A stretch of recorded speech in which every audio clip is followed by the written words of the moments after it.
Bismillahirrahmanirrahim. Assalamualaikum warahmatullahi wabarakatuh.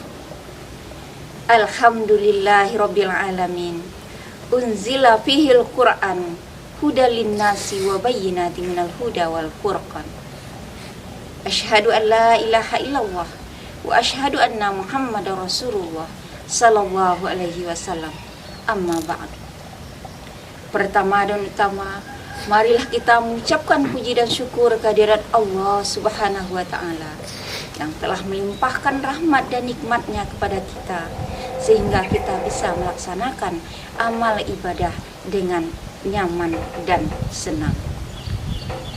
Salawat dan salam semoga disampaikan oleh Allah Subhanahu wa Ta'ala kepada Rasulina Nabi Muhammad sallallahu alaihi wasallam dengan membacakan Allahumma sholli ala Sayyidina Muhammad wa ala ali Sayyidina Muhammad.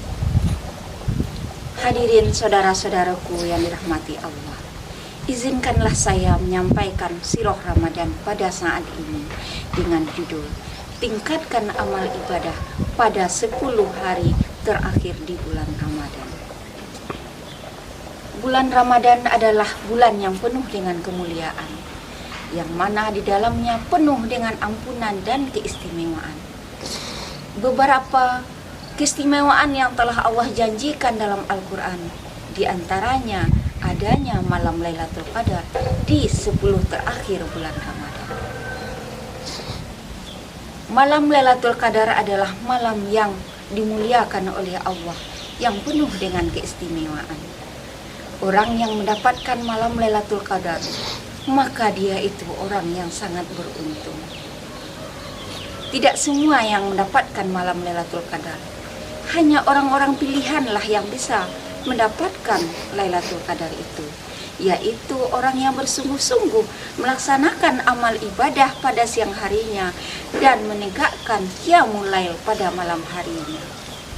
Rasulullah Shallallahu alaihi wasallam menyuruhkan kepada kita untuk mencari malam Lailatul Qadar itu dengan bersungguh-sungguh beribadah kepada Allah. Sebagaimana hadis yang diriwayatkan oleh Bukhari. Bismillahirrahmanirrahim. Nahuru Lailatul Qadri fi sitri minal asri ila akhiri Ramadan. Carilah malam Lailatul Qadar itu pada tanggal ganjil di akhir bulan Ramadan. Rawahul Bukhari. Tidak semua yang mengetahui secara pasti kapan turunnya Lailatul Qadar. Namun Rasulullah Shallallahu alaihi wasallam telah menjelaskan kepada kita tanda-tanda malam Lailatul Qadar itu. Di antara tanda-tanda malam Lailatul Qadar itu adalah udara sejuk, tidak terlalu panas dan tidak terlalu dingin. Yang kedua, pada malam harinya tidak ada hujan, tidak ada panas, tidak ada badai, dan tidak ada angin kencang. Kemudian yang ketiga, pada siang harinya sang surya bersinar, tidak dirasakan panasnya. Kemudian yang keempat, malam Lailatul Qadar itu nampak bulan separuh bulan. Yang kelima, pada malam Lailatul Qadar itu umat Islam melaksanakan ibadah dengan senang hati dan penuh dengan kenyamanan melaksanakan amal ibadah sehari-hari. Saudara-saudara yang dirahmati oleh Allah, setelah kita mengetahui tanda-tandanya turun Lailatul Qadar, kita dianjurkan untuk membaca doa yang disampaikan oleh Rasulullah dalam hadisnya. Allahumma innaka afuwun tuhibbul afwa fa'fu anni. Ya Allah, sesungguhnya Engkau yang mengampuni dosa-dosa dan memaafkan segala kesalahan. Ampunilah dosa-dosaku. Setelah kita membaca doa tersebut, ada beberapa hal amalan yang dianjurkan oleh Rasulullah untuk dilaksanakan untuk bisa mendapatkan malam Lailatul Qadar. Yang pertama, melaksanakan sholat. orang yang melaksanakan sholat pada malam Lailatul Qadar, maka dosa-dosanya akan diampuni oleh Allah Subhanahu wa Ta'ala. Sebagaimana hadis yang diriwayatkan oleh Muslim, man sholata fi Lailatul Qadri imanan wahtisaban ghufira lahu ma taqaddama min dzambi. Siapa yang melaksanakan sholat pada malam Lailatul Qadar dengan penuh iman, maka Allah akan mengampuni dosa-dosanya yang telah berlalu.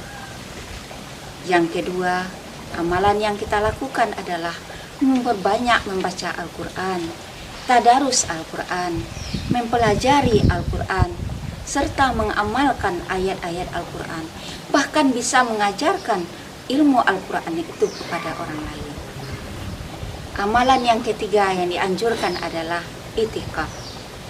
Itikaf adalah berdiam diri di masjid untuk muhasabah diri kepada Allah, mendekatkan diri kepada Allah, agar kita bisa merasakan lebih nyaman, lebih tenang bersama Allah pada malam terakhir bulan Ramadan.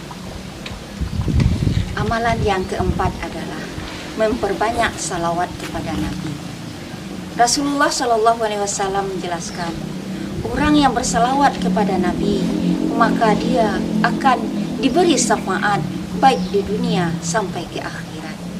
Amalan yang kelima adalah bertaubat.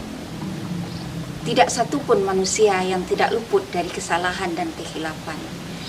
Namun Allah memberikan jalan untuk bertaubat. Untuk itu marilah kita selalu memperbaharui diri kita dengan taubat kepada Allah, agar dosa-dosa kita, baik dosa yang disengaja maupun dosa yang tidak kita sengaja, bisa diampuni oleh Allah. Saudara-saudara yang dirahmati oleh Allah, pada malam 10 terakhir di bulan Ramadan ada beberapa keistimewaan malam Lailatul Qadar yang tertuang dalam Al-Quran surat Al-Qadar ayat 1-5. Yang pertama, malam Lailatul Qadar itu adalah diturunkan Al-Quran sebagai petunjuk bagi manusia. Bismillahirrahmanirrahim. Inna anzalnahu fi Lailatul Qadri. Sesungguhnya kami telah menurunkan Al-Quran pada malam Lailatul Qadar. Yang kedua, malam Lailatul Qadar itu lebih baik dari 1000 bulan. Dalam tafsir At-Tabari dijelaskan, yang dikatakan malam 1000 bulan itu adalah jika orang yang melaksanakan sholat pada malam harinya dan puasa di bulan Ramadan, maka dia akan mendapatkan pahala sama seperti 1000 bulan. Yang ketiga, pada malam Lailatul Qadar itu diturunkan para malaikat dan roh malaikat Jibril untuk mengurus segala urusan di bumi, yang mana para malaikat yang diturunkan oleh Allah lebih banyak daripada kerikil yang ada di bumi. Yang keempat, malam Lailatul Qadar itu penuh dengan kesejahteraan dan keselamatan. Salamun hiya hatta matla'il fajri. Orang yang mendapatkan malam Lailatul Qadar, maka selamatlah dia sampai terbit fajar. Saudara-saudaraku yang dirahmati Allah, demikianlah tausiah yang dapat saya sampaikan pada saat sekarang ini. Mudah-mudahan ada manfaatnya. Terima kasih atas segala perhatian. Mohon maaf atas segala kekurangan. Wallahu muwaffiq ila aqwamit thariq. Wassalamualaikum warahmatullahi wabarakatuh.